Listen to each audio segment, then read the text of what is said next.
ഇന്ന് ഞങ്ങൾ ഉമ്മാൻ്റെ വീട്ടിലോട്ട് പോവുകയാണ്. ഞങ്ങൾ മാത്രമല്ല മാമിയുണ്ട്. അങ്ങനെ വീട്ടിലെത്തിയപ്പോൾ എനിക്ക് എൻ്റെ സിസ്റ്റേഴ്സിൻ്റെ ഒരു ബർത്ത്ഡേ ഗിഫ്റ്റ് ഉണ്ടായിരുന്നു. ബർത്ത്ഡേ കഴിഞ്ഞിട്ട് ഒരാഴ്ച ആയിക്കണം. പക്ഷെ നമുക്ക് ഗിഫ്റ്റ് കിട്ടുമ്പോൾ അതൊരു പൊലിവാണല്ലോ. എനിക്ക് വാച്ചാണ് അവർ തന്നത്. എങ്ങനെയുണ്ട് ഗൈസ്, നിങ്ങൾ പറയാൻ രസമുണ്ടോയെന്ന്. എനിക്ക് നല്ല ഇഷ്ടമായേ. അപ്പോൾ എന്തിനാ ഉമ്മാൻ്റെ വീട്ടിൽ വന്നതെന്ന് പറഞ്ഞില്ലല്ലോ. എൻ്റെ മാമൻ്റെ കുട്ടീൻ്റെ പരിപാടി ഉണ്ടായിരുന്നു സ്കൂളിൽ. അവർക്ക് ഡാൻസ് ഉണ്ടായിരുന്നു. അപ്പോൾ അത് കാണാൻ ഞങ്ങളെല്ലാവരും കൂടി വന്നതാണ്. ഓനിവിടെ നേരത്തെ കാലത്ത് തന്നെ എത്തിക്കണേ. ഓൻ ഞങ്ങൾ കണ്ട പാടെ ചോദിച്ചത് അവൻ്റെ കളിക്കൂട്ടാരനാണ്. പക്ഷെ കളിക്കൂട്ടാരൻ ഇങ്ങോട്ട് എത്തിയിട്ടില്ല. അവനവിടെ ഫോണിൽ കളിച്ചിരിക്കുകയാണ്. അവൻ്റെ ഡാൻസ് തുടങ്ങുമ്പോൾ വരാൻ വിചാരിച്ചിരിക്കുന്നു. ഇല്ല, മാമിനെ കണ്ടുപോകും.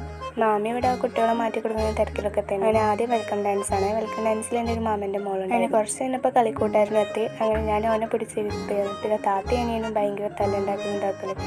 അങ്ങനെ അവിടെ നിന്ന് കുറച്ച് കഴിഞ്ഞപ്പോൾ മാറ്റി കൊടുത്ത്. അങ്ങനെ ഇതാണ് അവരുടെ കോസ്റ്റ്യൂം.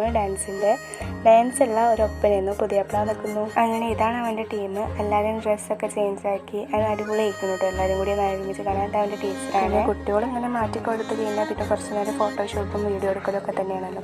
അങ്ങനെ കുറേ നേരം മാറ്റി നിന്നതിന് ശേഷം അവരെ സ്റ്റേജിൽ കയറ്റിയിട്ട് അങ്ങനെ അവരുടെ ഡാൻസ് കാണാൻ നല്ല രസമുണ്ടായിരുന്നു കേട്ടോ. എല്ലാവരും കൂടി ഡാൻസിലിരിക്കണം.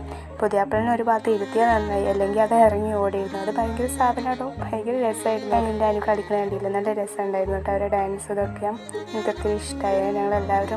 എല്ലാവരും കാണാൻ വന്നിരുന്നു. മാമനക്ക് ജോബ് ഉണ്ടായതുകൊണ്ട് തന്നെ മാമനക്ക് കാണാൻ പറ്റിയില്ല. അതുകൊണ്ട് ഞങ്ങൾ വീഡിയോ ഒക്കെ എടുത്ത് മാമനക്ക് കാണിച്ചു കൊടുത്തിട്ടുണ്ട്. അങ്ങനെ അവൻ്റെ ഡാൻസൊക്കെ കഴിഞ്ഞു. അതൊക്കെ അവൻ്റെ ഡ്രസ്സൊക്കെ മാറ്റി കൊടുത്തതിന് ശേഷം ഞങ്ങൾ ഫുഡ് കഴിക്കാൻ പോയേ. ഞങ്ങൾ ഫുഡ് കഴിക്കാൻ എത്തിയപ്പോഴത്തേനും ബാക്കി സാമ്പാർ മാത്രമേ ഉണ്ടായിട്ടുള്ളൂ. അങ്ങനെ അതൊക്കെ കഴിച്ച് നേരെ വീട്ടിൽ പോകുന്നു. അപ്പം എത്രയേ ഉള്ളൂ.